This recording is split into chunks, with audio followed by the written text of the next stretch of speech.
Hey guys, it's Pete from Pete for Anxiety here, the mental health podcast, breaking the stigma that mental health is talked about again. Welcome in today's episode. Before we get started today, we need to cover a few things really quick. Let's talk about the Pete for Anxiety Patreon first off. It's only $1, guys. $1. What does $1 get you? $1 gets you into the exclusive episodes I am recording currently. I'm actually focusing on certain different diagnoses of things to show you guys what it actually looks like as it manifests in a person. So why not for $1, judges? Yeah, they said $1. I just checked with them too. See, they said it was okay. It was $1 anyways. Let's also talk about the Oracle Talk Radio Networks app. In case you can't be here live listening to me, watching this video, supporting the show, you can listen to it on the radio app. Why not? It connects us live to our 365 radio. Just go to your app stores and download the Oracle Talk Radio Network. You'll see the big old Oracle Talk Radio Network app logo right on there. Download it. It'll connect you to me, 10 a.m. Central Standard Time, 3 p.m. Central Standard Time, to Pete for Anxiety when I'm live doing my thing right here, informing the world and raising mental health awareness. So where are you going to be? 10 a.m. Of course. Come on. We just talked about this. Pay attention for once. Damn. Do y'all know how to listen? And as always, guys, like, follow, and share the YouTube channel. If you guys like what you're seeing, leave some comments, man. We want to know. I want to know if you like what you're on. You want to be on the show? Let me know. Hit me up at PeteVersusAnxietyPod@gmail.com. And as always, guys, enjoy the show. And by the way, did I mention to like, share, and subscribe to the YouTube channel as well? Yeah, okay. I just want to make sure because some of y'all are hard of hearing in the back, may have to yell loud or get a megaphone or something. But, anyways, let's get today's show started. Y'all have a great one. Enjoy. All right, everybody. Welcome into another exciting episode of Pete vs. Anxiety, the mental health podcast, breaking the stigma that mental health is talked about enough. My guest today is called the Brain Ninja. Please welcome in Troy Vincent. Troy, how you doing, buddy? Pete, thank you so much, man. I love the tough love of your introduction. Right? I grew up with that. I respond to that. Everybody says the same thing too when they see that. They're like, "I love that. It's great." I'm like, "Yeah, it's great because it's just like it's honest, yo." Come on now, y'all remember? Click subscribe because you got to remind these people sometimes. Damn. Anyway, so why do they call you the Brain Ninja? It's a nickname that my clients just gave me. Just working with people, helping them, remove their anxiety and depression and trauma. Just to, so easy and so gentle, so fast, so lasting and permanent. And it's just such a different way compared to what a lot of us are used to. And so they're like, why was it so easy? Like, what happened? You're like a brain ninja, man. What kind of tricks are you using? And it's like, no woo or anything like that. It's just neuroscience and psychology kind of just being amalgamated together. And so that way we can just release what we carry and move on. With that, you're just like, yeah, it's just nothing. Don't worry about it. It's just a little neuroscience. Don't worry about it. Yeah, I've been doing it for years now. And when I first discovered it, I'll tell you, my mind was blown. Those moments where I was like, what is this voodoo? Like, what is going on here? Right. That's great, though.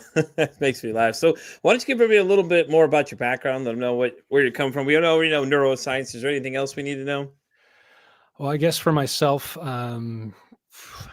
if you were to ask me 10 years ago if I had experienced anxiety, if I was an anxious person, I would have said, no, that's not me. And then I experienced panic attacks. Suddenly I had panic attacks show up in my life. And I was like, what's going on here? And so anxiety felt new to me. I've discovered since that, no, I had anxiety all along.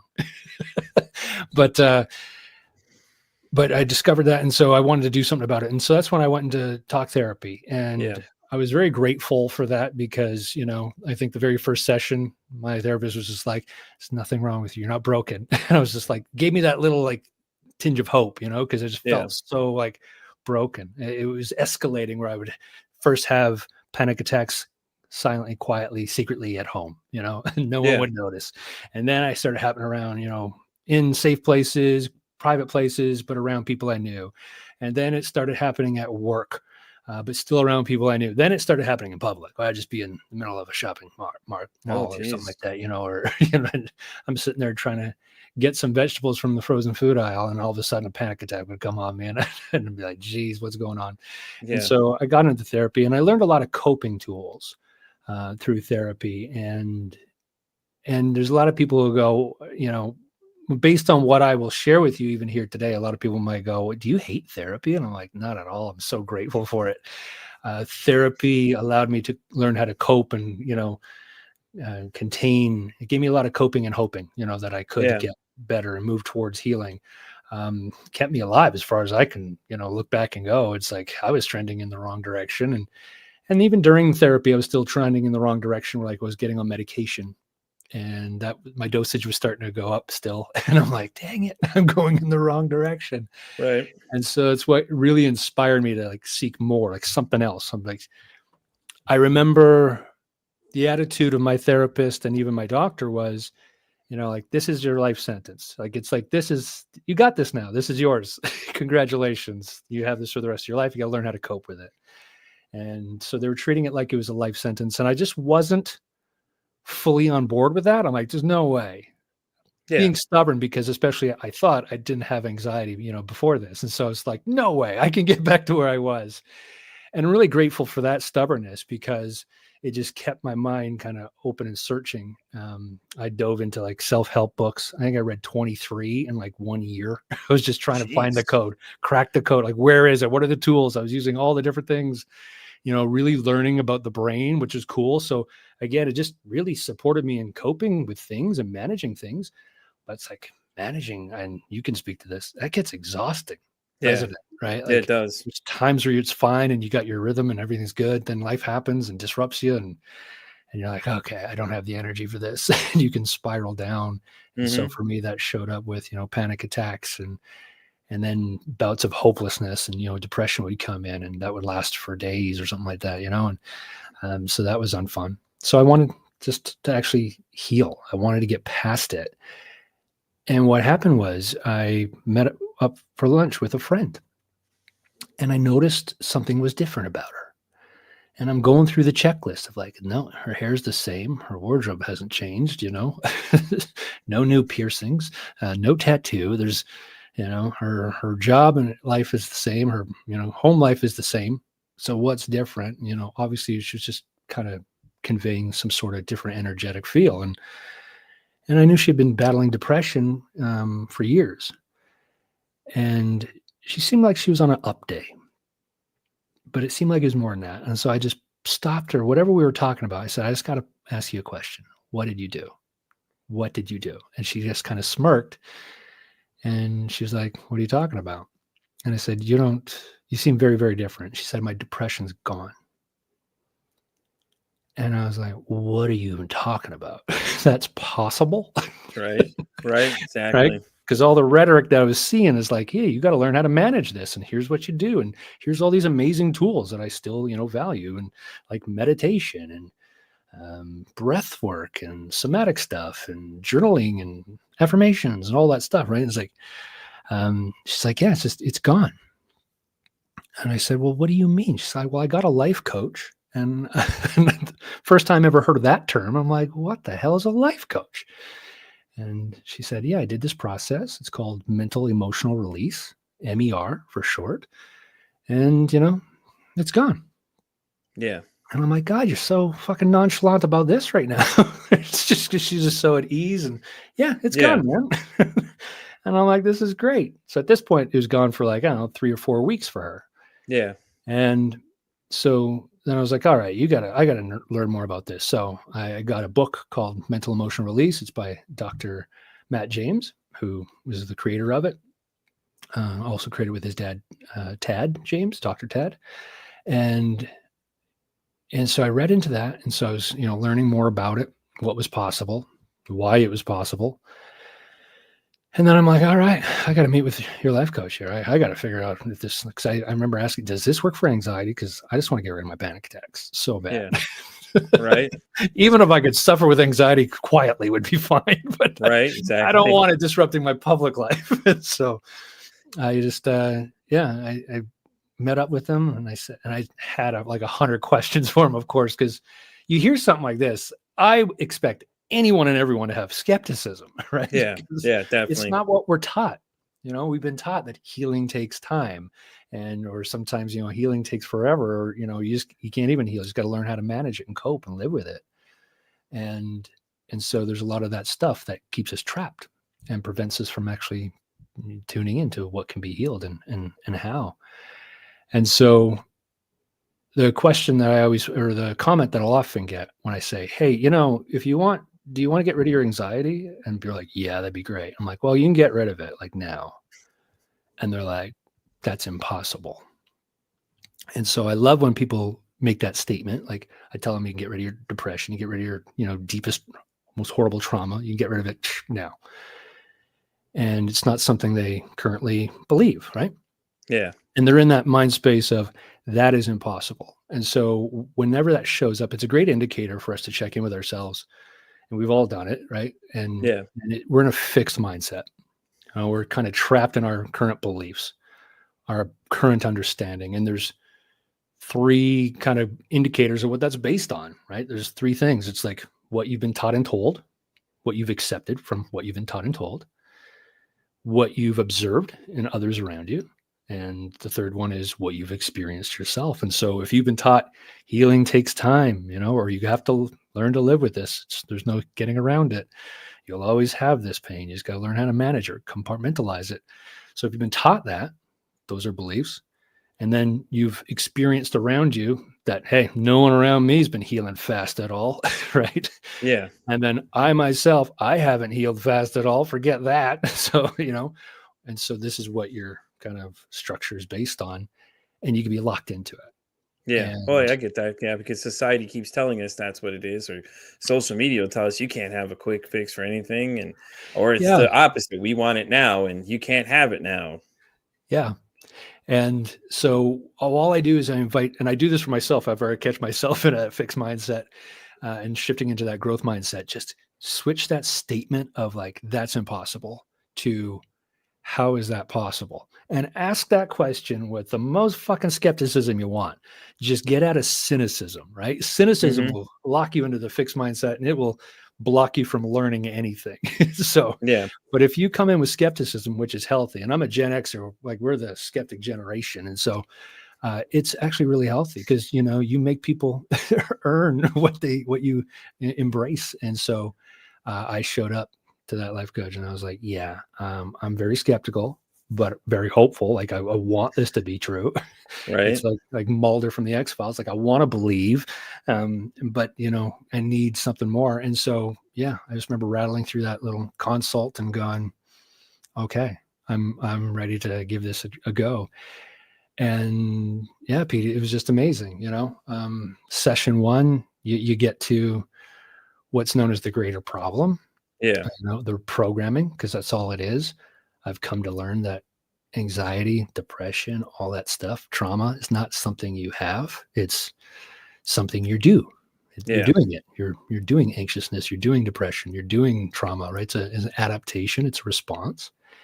And so it's just a matter of finding out what's the core program that's running that, right? What's what I call, the seed, which goes even deeper than what often you might hear with the root cause, right? Yeah. So even Dr. Matt will talk about the root cause, but not all root cause approaches I feel are equal in the sense Yeah.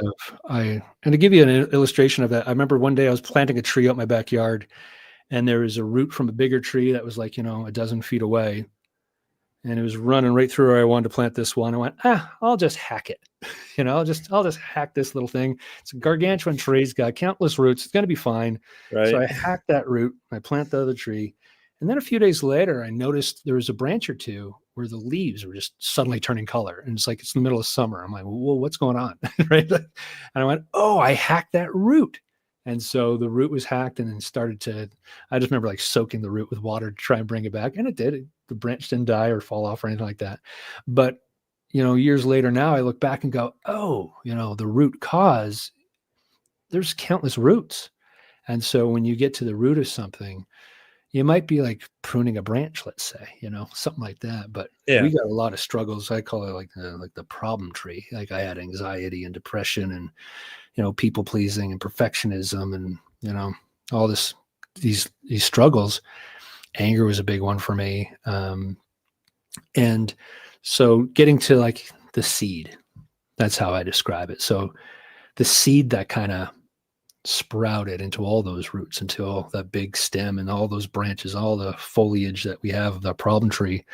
And so when you anchor into that and you find that, which doesn't take very long, then that's what you remove. That's what you release. And that's how you can have rapid healing so fast because it's your programming. It'd be it's just kind of like putting in code. You put in, if turn on my computer screen and it's coded to be red, and I go change the code to yellow, it doesn't slowly turn to yellow over months and years. It just goes, you're yellow now. Yeah.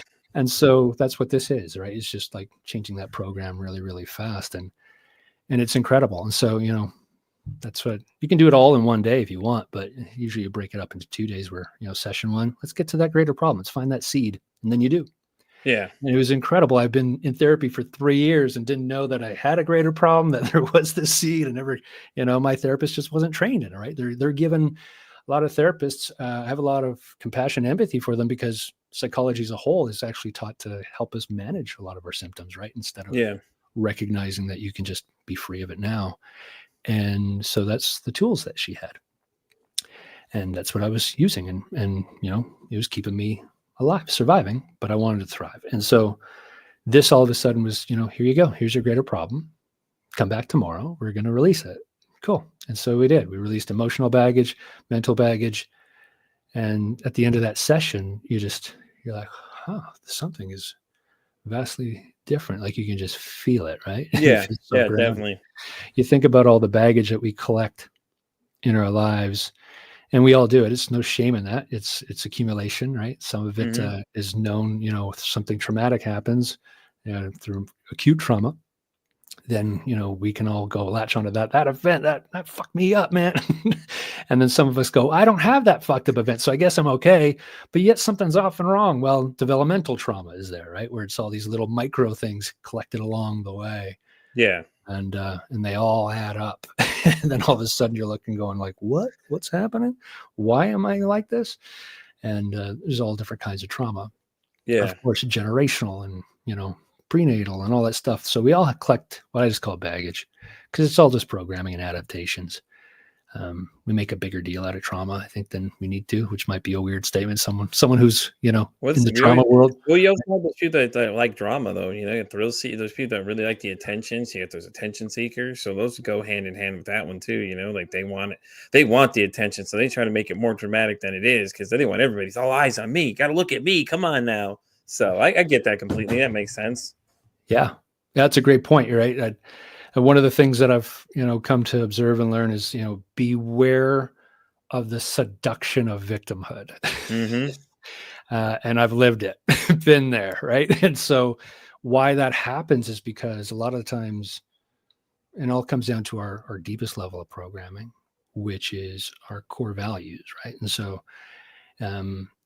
if, let's say you've been hiding something, a lot of people, I think we're in like the golden age of victimhood right now, because more people are open and speaking about what has happened with them or to them, right? Yeah. And so it's moving people in the right direction, better than staying silent and just suffering silently. So I applaud that. We just don't we want it to be at the pit stop. We want to keep moving towards actual release and healing. And so what happens is you start speaking it. Let's say, I have anxiety, Pete, and, I have panic attacks, I'm going to be open about it. It's because of, this big traumatic thing that happened here, that, in a relationship. And you're like, wow, that's big and stuff. And so now you're listening to me and you're empathizing, you're giving me sympathy. And it's something that I haven't had, those values those needs haven't been nourished, right? I've just been suffering alone and felt so isolated. And now you're like getting attention and you're like, hey, that's really powerful, And so now we're experiencing connection. And I'm like, oh my God, I don't feel so alone. And then you go into communities like, oh, look at this community of anxious people, or, people who experience depression or whatever it might be, whatever, affliction or condition that you feel like you're enduring right now. And misery loves company. So you get into there like, I can relate to what they're speaking. I can, I feel validated, I don't feel so alone. That's a a big dopamine hit, right? Like you get that connection, you get sympathy, and you feel so seen and heard. And a lot of people are starving for that. And that's sad. And now you're getting it. And so it actually can become a roadblock to healing. It can get basically like really euphoric if you think about it, because some people enjoy it so much. They're like, okay, let me create a new problem. So now like get some more attention. Oh God, can't keep beating a dead horse with this one. We got to move on to something new. And it's just, yeah. And with social media though, think about it. You have more access avenues than you did before. Like before it was just AOL that was the only way to get on the internet most times for people, are Yeah. dial up or whatever sense you're using it for. But AOL was the big one with the messaging service, and you could sit there, and then you had MSN, but you only had those two. Now you have like everything. You have like 5 or 6 different ways at least, just like I think off the top of my head, X, Twitter, all these different things. You can go on there and start getting all this, soak up all these concern and things like, oh yeah, these people like what I gotta say, and just keep going. And the more dramatic they try to go, it's like they get addicted to it, and then it's like now they have more avenues for it to come into, and it's crazy. It really is. And what I like to use the clickbait videos, like people for the certain whatever month is. Oh, well, it's Men's Mental Health Month. So I had people with these clickbait videos, real sad videos, real attention grabbing. And then they're like, oh, okay, now I've got you locked in. Okay, now I'm not going to talk about it anymore. Let me go on to something else here, because we don't want to beat a dead horse now. We want to move on to the next subject and see what else I can reel you in with. And when you ask them about it, then they just kind of like, oh, what do you mean? Oh, that was just a video I made kind of thing. It's like, oh, okay, I see how it goes with you. And it's just how it is, though. Think about it, though. Like all these different videos, it's just like watching an advertisement. Like they've got 30 seconds or less to catch your attention, and then they're out. That's it. Yeah. Think why they're only 30 seconds. They're quick, they're fast, they're to the point. But movie trailers are longer because it's a movie. Obviously, you're trying to tell a bigger story. So those are like 5 minutes long, depending on what the story is and whatever it is, whatever you're trying to hype up the anticipation for it, type thing like that. And it's just crazy. Now with social media, you have all these different places where you can get different people to come in. So, hey, someone doesn't use this. Oh, they use that. You can get them there. You can get them there. You know what I mean? And some people only stick to certain platforms and don't use anything else. So you're catching them on all those platforms, and you're basically just grouping them all together. Like, okay, yeah, here you go. Just keep feeding into my, upsetness. Give me what I want to hear now. That's great. And then they just continue to go on to the next one. And it's just like, a lot of people get caught in it because it's like a sheep mentality. They all want to be a part of, I'm so sorry. And there's nothing wrong with being sorry for somebody. It's just like sometimes, man, when it's just constantly the same thing over and over again, and it's like, all right, I think we're getting a little extreme here now. And a lot of people don't know how to recognize that kind of thing. They just keep falling into it. Oh, they would never do that. Oh, no. And there's a person I'm thinking of in particular. She's like that all the time. Like she goes live on TikTok and stuff. She'll sit there and she'll talk to you. And it's like, you can see she's more codependent of you versus codependent of, anything else. Cause she wants you. Oh, I'm so sad today or this. And it's just like, I just couldn't watch it anymore. It's like, I just can't do this. This is just too much, man. And she sucks the energy out of you. Like it's emotionally just draining just to sit there and listen to them. And it's like, you can watch them struggle because you can see the look on their facial expressions will change and things like that. And it's just like, Jesus, go do something, because at this point, it's like, I don't know who's more codependent. You are the people in the chat section down there just feeding each other constantly. And like you said, misery loves company. So they're all in there going like, I'm like, I can't do this. Y'all are too much for me, man. You're making my shit go through the roof. Yeah, it's fascinating. And codependency is a great word that you brought up there, right? Because that's what it creates. It creates this codependency where you're dependent now. You're focused on, you're using this strategy of communicating your pain. Yeah. And it's nourishing some of your needs that were malnourished for so long, right? And so it's a strategy, and it's a toxic and unhealthy one, unfortunately, right? And it keeps you trapped. It also hits that attention thing too, like you were saying. Like they want that attention. They're feeding off the attention, and they're getting the attention, right? You got all these people scrolling through so fast. It's like you just see it all, and it's almost like you're getting that dopamine flying at that point, because they're like, oh man, look at all these people. I want to hear all my problems. Let me continue to have more issues. And it just keeps feeding one or the other. It just cycles through. And some of those chats are going so fast. You're like, how are you keeping up with these stuff? Yeah. Oh, wow. People are telling me how brave I am, how courageous I am, how, likable I am. I feel loved. It's like, oh my goodness, you might profit from it. You might be making money off of it. Right. And so, oh God, it's like, oh my goodness. And so at that point, it's like, this is what we call secondary gain in the realm of coaching and healing. Right. It's like, now you got secondary gain. And if I go up, and I've done this, where I've told people, hey, you can get rid of your baggage and your anxiety, your depression, your trauma. You can get rid of it, in a day if you want. Do you want that? And then people just kind of like pump the brakes, even though they're like even talking about, yeah, I want to heal. And all of a sudden you can see like the stoplight go, and they're like, hang on a second. And so it's a secondary gain because they're getting a lot out of what they're carrying, continuing to carry it, right? And anxiety itself, depression, the trauma responses, those adaptations, they have a positive intention. It's trying to keep you safe and attend to other needs. And so they serve a purpose. It's just not a healthy one. It's not a good long-term solution, right? Right. And so Yeah. that's why you want to kind of shift into a different strategy. But yeah, you start to pile up that secondary gain, and then now people will like resist the idea. And that's where a lot of people will come at me and go, no, you can't heal it at all. Right. I'm like, why do you want to keep believing that? Right. And so I asked them point blank, yeah, what good thing gets to happen by you believing that? And often they'd be like, nothing. It's just the truth. Right. Exactly. Get defensive. And What do you mean? That's the truth. I'm like, what will you lose if all of a sudden you wave the magic wand and your trauma was gone, if your anxiety was gone, if your depression was gone? Let's say we just plucked it and it was just gone. Can you imagine that? How great that would feel? What would you lose? And first they might lose well, I'll lose the sleepless nights. I'll lose, being embarrassed in public when I'm having panic attacks. And they'll go through the things that they want to get rid of. And then often you go, cool, that's great. And what else will you lose? What else? Like what else? And then it may take a couple of minutes, but all of a sudden they might start tuning in. Oh, wait. And I was talking to this who had a community of people who was suffering from anxiety. And she had a big following. And she said, oh, I haven't built up an amazing community. I might lose that if I heal. They give me such great connection, and intimacy, and I feel their love, and they, speak to how courageous I am. I feel courageous, and I love seeing them be courageous, and, we support each other. Oh my God, if I get rid of this, I'll lose all of that. And so it's like, there you go. There's your secondary gain, right? And the truth is, you won't lose. Imagine if you can create a community and then go, hey, I've been suffering this long. Now it's gone. Exactly. You can do it too, right? You're going to just, bring your community with you into healing like that. You don't lose it. But in that state of mind, you're just not even considering that, right? It's just, you're unconsciously just concerned with like, this is the strategy I'm using to nourish all these values and needs.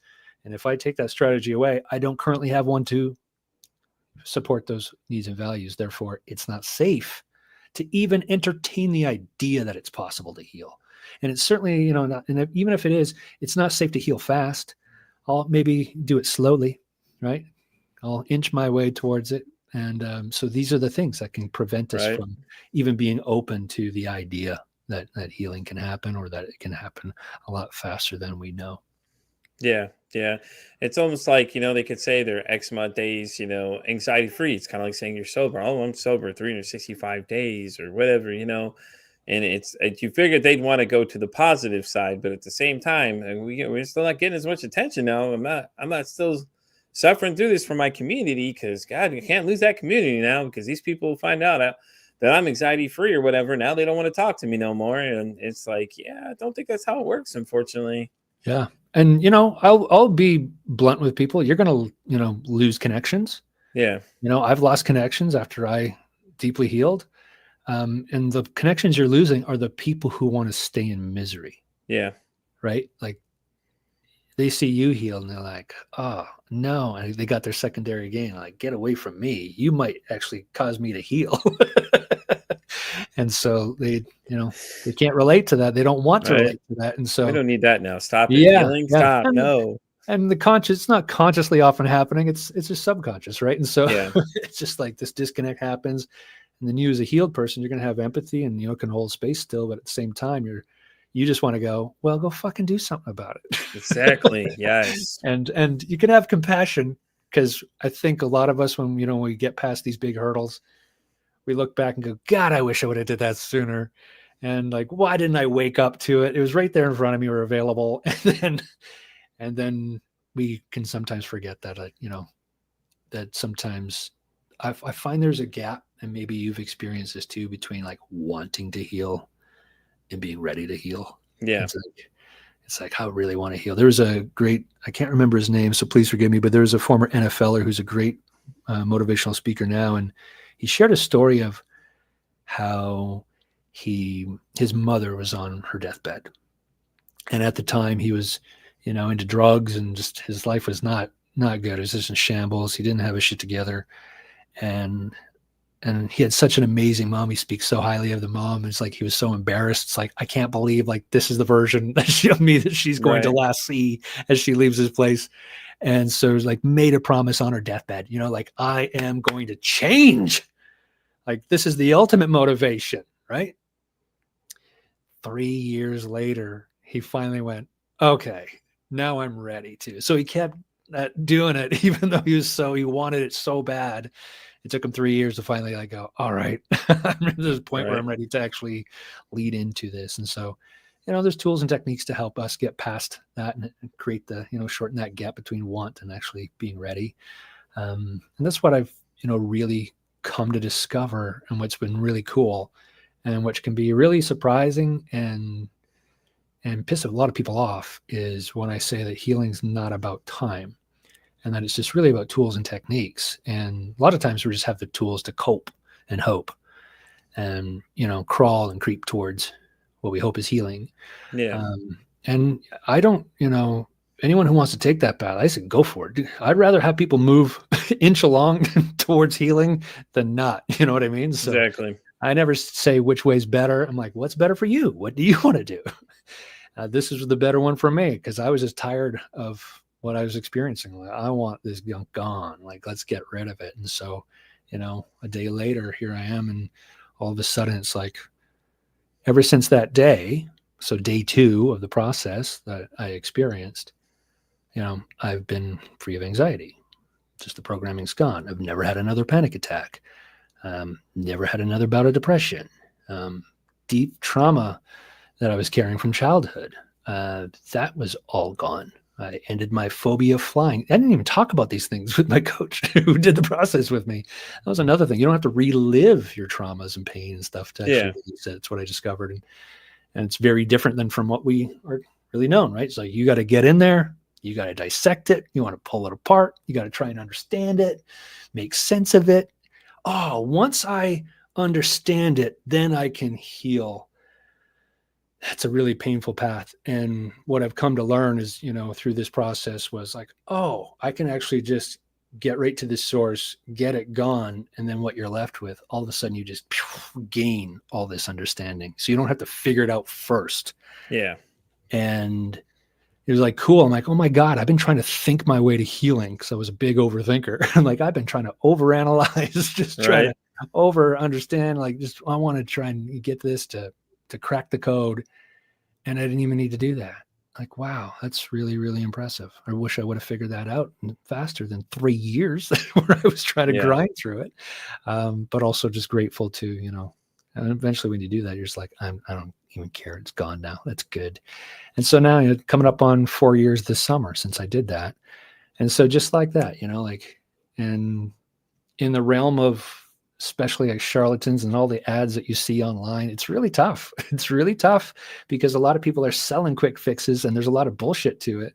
Yeah. And so what I communicate sounds like a quick fix. That sounds unrealistic. And it's like, I know, but it's legit. I can only share you with what I've experienced, what I've now observed in hundreds of other people, what I've been taught and told and learned. And like, it's just reality. And a question that I often ask people is like, how fast does it take to get from the West Coast to the East Coast? And so I'm up here in Canada. So that's 7,000 kilometers for me. I don't know what that is in miles. I'm not here to do math, but I know in the US, it's like 3,000 miles for you guys, right? From one coast to the other. Yeah. And so I go, how fast does it, how long does it take? And the answer is, well, it depends. Depends on what? Well, it depends. Are you walking? Are you, taking a bus? Are you riding a bicycle? Are you driving a car? Are you hopping on a plane? Are you in a military jet that can get you there in like a blink of an eye? What's the tool? What's the technique that you're using? That's what it's really based on. Times is kind of a byproduct of whatever you're using. Yeah. And healing is the exact same way. Like, how long does it take to cut down a tree? Well, am I using my bare hand? Am I using a hand saw? Am I using a chainsaw? What am I using? Right? What's the technique I'm using? And so when we get locked into that healing takes time, it's it's a narrative that really prevents healing. That really keeps us trapped, unfortunately. And if you want healing to take time, that's different. Just like if I want to walk from one coast to the other and I want to take my sweet ass time, that's my choice. And it can be great, cool. But if I actually want to get there faster, I can. And it's the same with healing. That's what I come to discover. It's not about time. It's about just tools and techniques, and it's a real eye opener, with all of that. Yeah. Yeah, that makes sense. So, I mean, I hadn't even thought about that. How long does it take to go coastline to coastline? It's just like that's funny because I ask people, "How's your mental health?" and it gets them thinking too. Instead of saying, "Hey, how are you doing?" It's like, "Hey, how's your mental health?" Just to ask them. And some people just stop and look at you for a minute and go, "Why are you asking me that question?" I'm just curious. How's it going? And just that word alone just sends them into a spiral. Like I met one young man I said it to, and he just went completely berserk for no reason. Why is this guy asking me all these questions? What is he doing this for? And one of the guys, he was like, "Hey man, that's just what he does. He just asks that question and people, it gets you really thinking." And it proved it right there. The way he responded, he just like went completely off the rails. He was like, "Whoa, why is he asking all these weird questions?" I'm like, "How's it a weird question? Well, I asked you, how's your mental health? That's it. How you doing? Doing okay? You down? You sad? You happy? You anxious about something?" And it was just like, it was interesting to see his response. And then other people tell me, "Oh, well, Pete, I asked somebody," and then they tend to open up more. And it's like, yeah, because you're not asking them, "Hey, how you doing?" You're not giving them a chance to say a one-word answer. You're literally asking them a question that they have to answer you in some form of a sentence, or and actually think about what they're going to say next and things like that. So now, I ask a lot of people are asking that question too, and I post that question on my TikTok. It was like, "Hey, go ask somebody that question and see what they say." And a lot of them say that's what they do. They start on dumping out things, start saying things to them. "Oh man, this, da da da da," these. Man, they just start having an open conversation. Yeah, because you didn't just say, "How are you doing?" You could, like, we can go to any store and go, "Hey, how you doing?" "Hi, I'm good." Yeah. Okay, so if you ask them, "Hey, how's your mental health?" Now you got to think about that question on the next level, layer and things, and go, "Oh, well, okay, never mind." Pete, I love that question because you're right. It corners a person. They probably feel claustrophobic by it because, Maybe like, that's what oh he my felt though. Think God, about it, because that young man that freaked yeah, out, man, he just went off the rails. Troy, I'm telling you, he went crazy. Like he was yeah, fine 1 minute, and then when I asked him that question, he just went berserk for no reason. I was like, "Dude, I didn't realize you were gonna get that upset about it. I'm not here to offend anybody. I'm not here to upset you. I'm just asking you a simple question. That's all, man. That's yeah, it. I'm not doing anything but just posing a question to you, just like you did about the two coastlines. How long does it take you to get from east to west? And it's funny because it was like, it takes just that little bit to set people off. It's like, I'm not really sure why you have to react, but I mean, I respect his opinion, because that's how he felt about it. He just went like, "Well, why is he asking me weird things?" And then he start like going like, I can't handle, I gotta be careful around people I talk around my circles." I'm like, "Okay, dude, all right." It was funny because he was doing music and stuff like that, and he was talking about his music, and then he just had a different change of attitude. The minute that question came out, he just started going berserk for no reason. I was like, "Dude," I'm like, "It's okay, man. Ain't nobody trying to do anything to harm you. I'm yeah. just asking you a straightforward question. That's it. That's just what he does." That's what the other guy was trying to talk him down, and he was just so worked up. I was like, "Wow, okay." Like, it's like you came in and said your favorite sports team sucks, and you just got upset. I'm sorry. Yeah, I felt attacked. Isn't that incredible? It's like, hey, how's your mental health? So obviously, like for this person, it feels like, my first guess would be, it's like it's not even safe to even go there, to even Yeah, explore that, right? And so, how lucky we are when someone goes, "Hey, how's it going? Hey, thank you for the opportunity to hide how I'm actually doing." exactly. Like, yeah, Let hey, me mask that I'm for you doing there. fine. Yeah. Oh, things are good. Yeah, decent. Like you said, right? Easy to Yeah, hide with a generic question. And when you come in, and be like, "Hey, how's your mental health? How's your emotional health?" And you'd be yeah, like, exactly. you've never faced that question. And now you just feel like, It's ah, funny though that you say that they never face it, because there's a guy I met. He comes in all the time because I do customer service when I'm not doing this. And I asked him that question, "Hey man, are you okay?" You could just see on his face that you could read the emotion that something's wrong with this guy. Like he had something up. I was like, "Hey man, are you good?" And he's like, "No, man, I'm not." Went into this whole story about his friend got shot in some kind of accident. Like he was sitting there, okay, in the back of a billiard hall, and a car passed him. Okay, any other car, never have an idea what it is. Guy with four guys in the car, pulled up to the car behind him where his friend was at. And I'm assuming from the way that he just said that, the way he described it, didn't really give me much details. Just said that he went behind him. So he said in a blink of an eye, he heard the girl screaming, okay, and everything. And this is right after the car passed him. A few minutes later, heard the girl screaming. So what happened is that the guys pulled up to the girl's car, and the guy and the girl was there, and his friend guy ended up losing his friend a few days later because he got shot in the head. I guess they reached in, tried to knock the girl out, and I guess she was still semi-conscious and saw this happen, but he came up to the car without knowing all this information. Saw the friend had a bunch of bullet holes and blood everywhere, and he was freaking out. And no one in his circle had asked him, "Hey, how are you doing?" Anything like that. And this poor guy was just like, he was just freaking out. You could tell in his head, he's like, "Yeah, man, I think I should talk to somebody. It's been affecting my home life the last 3 weeks." I'm thinking, nobody's asked you if you're okay, dude. And he's like, and I just asked him that question, and he just went like, he just completely just started just spewing it out. He told me the whole story. And I was like, whoa, hold up. What? He's like, yeah, So I did a shout out to his friend, and he asked for thoughts and prayers for the friend and everything. And he was so moved by this. He was like, "Oh my God, Pete, I saw the video. You didn't have to." I'm like, "You're right. I didn't have to. I chose to do it." But it was like, to me, my question and thought process was like, who the hell are you hanging out with, man? That nobody's asking you, are you okay after seeing all that? Like, you're watching your best friend lay there lifeless, telling this 911 operator, well, I don't think he's going to make it, man. It's like, you got all these things going on at once. And for no one to even ask you, "Hey, listen, are you okay? Or are you doing all right?" Because he said that. He said no one asked him. And I was like, huh? What kind of people are you surrounding yourself with? Incredible, right? Like, it's Yeah. just, yeah. And I think a lot of us at some point, or a lot of us, way too often or always, experience that mental and emotional isolation, right? Where we don't get asked the questions, or if we do, we hide, and it doesn't feel safe to share, or we don't want to be a burden. That was a big one for me. It's like, oh, I don't want to be a burden Yeah. to other people, right? I don't want to bring people down. I like making people smile. So let me just endure my pain quietly. And people could see I was struggling at times because I was like a heart on the sleeve kind of guy. I thought I was hiding it well, but it was clear. A lot of times you can read the emotion in people's faces, and sometimes you can tell. And I'm really good at reading energy of people.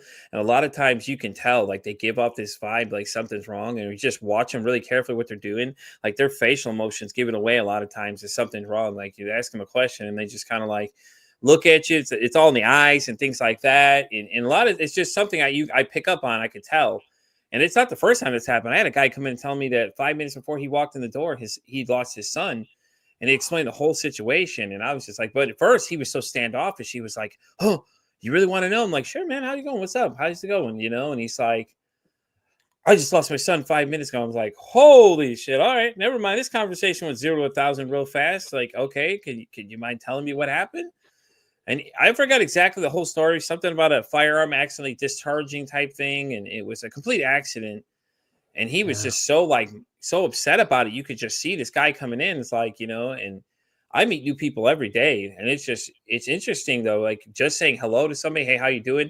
Eventually they'll warm up to you. Like, I've had people that have come in there for years that haven't said 2 words to me. They'd start having full conversations now when I come in there, or they'll tell me a little bit, "Hey, I'm good. How about you? Hey man, have a good one." Or say it before I can get to them. And then one of my people were up front watching them instead, and I was doing something else, and she's like, "Yeah, these people will talk to me. Why?" I'm like, "Because they don't know you." A lot of people are so standoffish now. It's like they don't know you. They don't think you're genuine or not. If you don't give off that genuine vibe or whatever it is, that you're just saying, "Hey, how you doing?" to them, and that's it. You're not like trying to connect with them at any level. I just talk to them like, "Hey, how you doing?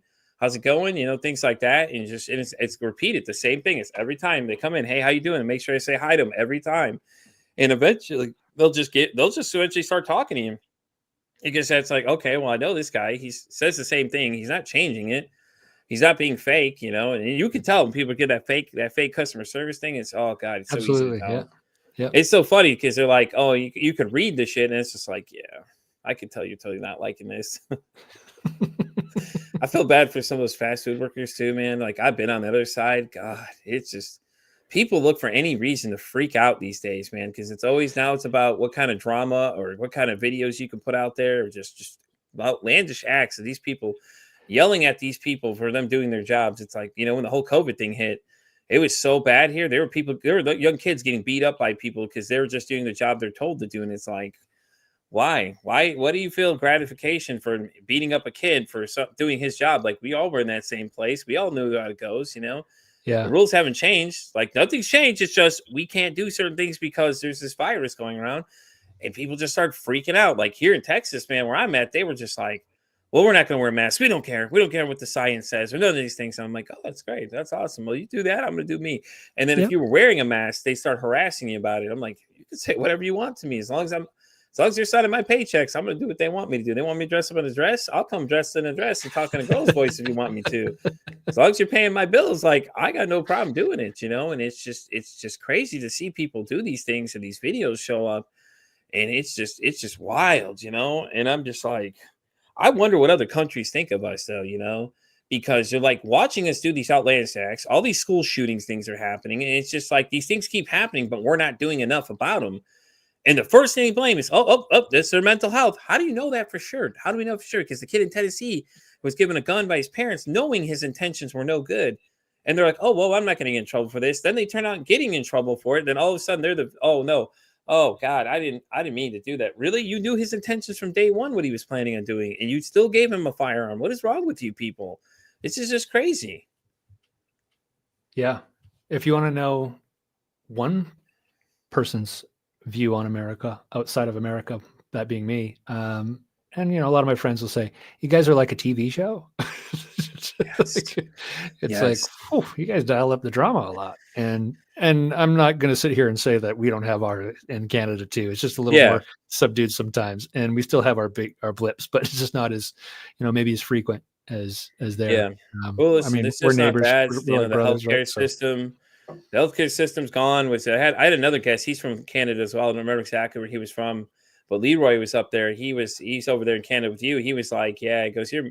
He's like, I hate to trash on your healthcare system, but it's garbage. I'm like, yeah, we all know it. We all know it. But the problem is we don't do anything about it. Like we know these things, but we don't fix the problems. It's like, why do we, I don't understand why we can't fix these problems. Like we identify an issue and then it's like, oh, we got to fix it. Oh, never mind. Fuck it. We don't want to do that no more. Never mind. Don't care. It's curious, right? Because it's a human thing. Like that happens here in Canada too, even though we have free healthcare for a lot of things. The system's not perfect. You know, there's a lot of things that people can gripe about. And yeah, you can sit there and try and, you know, move towards solution, but often it just, you know, gets to a standstill. And sometimes we are really quick to complain and we love it. We love griping more than we like actually like creating change, it seems sometimes. Maybe we don't know how to communicate properly to facilitate proper change, right? It's just easier to bitch about something. And then like, if I were to bitch about something to you, Pete, and I'm going, I hope this motivates you to change. Odds are you're just going to be like, fuck you, man. Who are you to come in here to say this about me? Like, screw you, right? And so it's not motivating. And so, or be like, we sit from Canada, start to like, oh, what the hell you know? You're above the border. You don't know shit about us. Come on now, stop. And so this happens on every level with every different relationship, right? Where someone comes in and if they're just like, yeah, this is the problem, blah, blah, blah. There's a lot of blame and shaming involved. And it's like, that made it work for, you know, your parents shaming you as a kid to get you to do something maybe, right? But it's like when you get into adulthood and into your decades, it's like, some point people just want to fight back and go, that's not going to motivate me, right? And so we see it all the time in different areas, of course. I want this to change, and you're an idiot for not changing it. Well, calling me an idiot is probably not going to get me to fucking change it for starters, right? Like you're not winning me over here. What is it? That 70 show, right? Always calling the kid dumbasses. Well, okay, dumbass, whatever you say.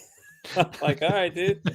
That's like, is my dad in the room again? What happened? Am I back in my childhood? Like some of those shows make me laugh completely. It's just like the pure obscurity. And people are like, oh, that's how it goes. Or what is it? The comedian Titus, where the dad was doing all the outlandish things, had the kid in the driver's seat. He's like, I don't know. He was driving. He's like, here, get in the seat real quick. He get pulled over. So Titus's dad and him switch spots. And he's like 10 years old driving the car. And the cop walks up and the kid's 10-year-old driving the car. And the dad's like half asleep in the seat. What do you mean? I didn't realize he was driving. I was like, oh, God, no, stop. I forgot about Titus. Thank you for that reminder. I really liked Titus. He was hilarious. That show was great because it was just like, it was so funny because we were like that. Or we'd have like Married with Children with Al Bundy, you know, and everybody only remembers him as Al Bundy. But my wife had me watch this movie called Dutch that he was in. And it was just like, it was a whole nother side of him. He was just sitting there insulting people. And people don't remember, though, the same person, he was on In Living Color when it was big, too. He played in the game show where they were making fun of Jeopardy.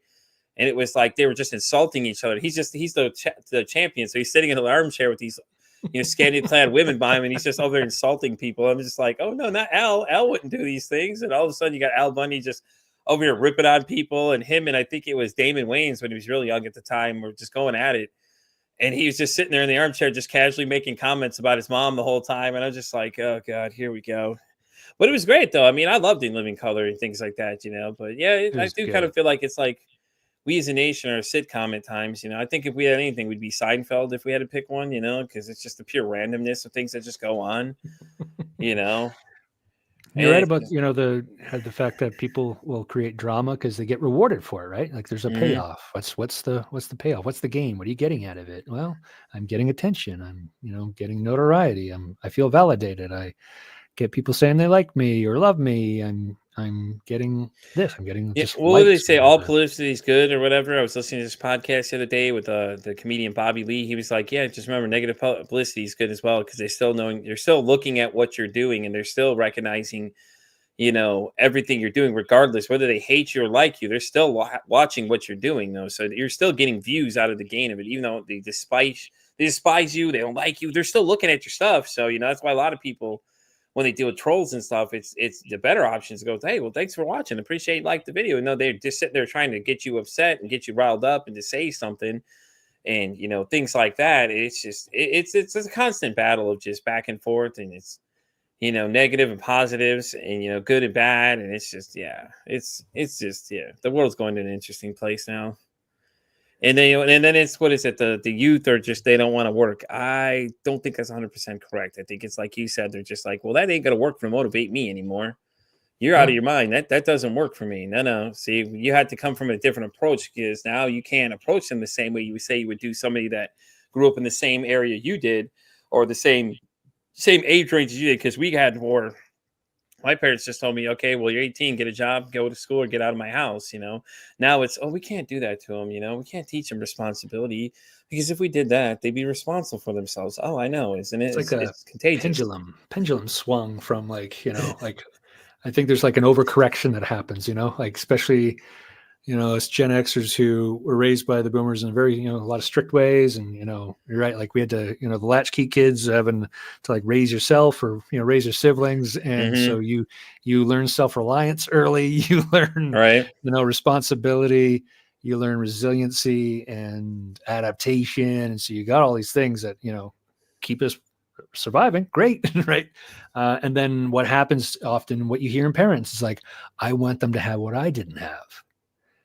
And which is a beautiful sentiment, right? Like, oh, I could have had a little more of this, a little more of that, except it turns out to be, I'm going to pile on. I'm going to give everything. I know parents who, drive their kids to like all their things, and it's like, I got to be the parent of everything. I got to say yes to all these things. And I'm going to be there. I'm going to make sure they're never alone. I'm going to make sure that they feel so supported. You can't tell them no. Remember, right? You can't tell them no. They don't like that word. Yeah. And so I think back to like my life was like, my dad worked a lot of shift work. And so I grew up, typical Canadian, was playing hockey and he couldn't be at all my events, all the other sports that I played too, or anything else. Maybe he made it half the time, or maybe it was 40% of the time. And not once did I ever sit there and go, that bastard, I feel neglected. Right. My dad worked a lot of nights when I was a kid.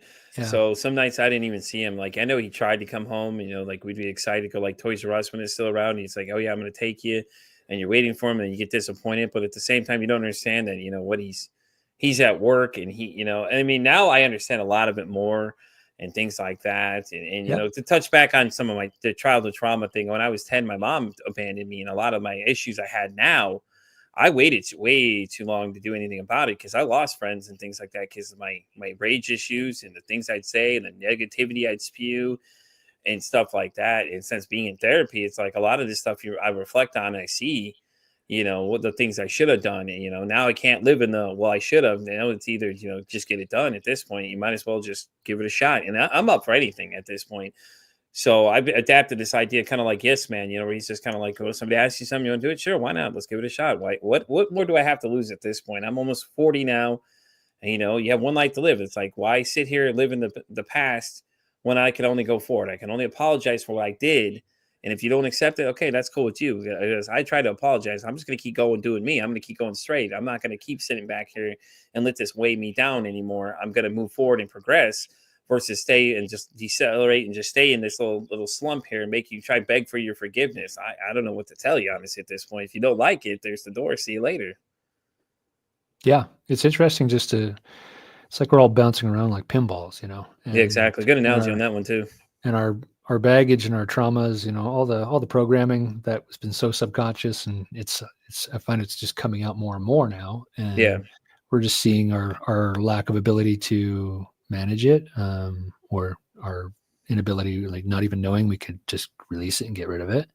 And even just skills, right? Like our lack of skills. I see it with communication, right? Like it's a big thing. I remember I used to say, I have no problem with conflict, but you know, I really lack tact when it comes to communicating. Sometimes I'm so good, and other times I'm like, I'm the worst. Yeah. You know, and I couldn't make sense of what I was doing right or wrong. And so, but often it comes down to communicating. I see it a lot now. The most, you know, the big buzzword of the whole internet. Turns out that, you know, every ex-partner that in existence is a narcissist if you listen to the internet, right? And the truth is like, we're human. We're all capable of narcissism. Is just a behavior. It's not an identity. And exactly. we're all capable of it. And so and you see these people come out and often they identify as like, I'm an empath and I, you know, been with narcissists and, you know, these, elements of what, you know, a lot of people identify as narcissism is like lack of empathy, you know, not taking ownership, blaming others. And it's like all these people who are blaming their exes, calling them narcissists. Aren't you doing what you're accusing your partner of doing? Exactly. Right. And so what I it's do, like they found WebMD and they're like, well, okay, let's start self-diagnosing now. Here we go. It's like WebMD is great for certain things. And what's the other one? Wikipedia is, God, I swear to God, if somebody references Wikipedia, I just cringe. I'm like, you know, it's opinion based. It's not real. I found it on Wikipedia. No, it's there. It's right there.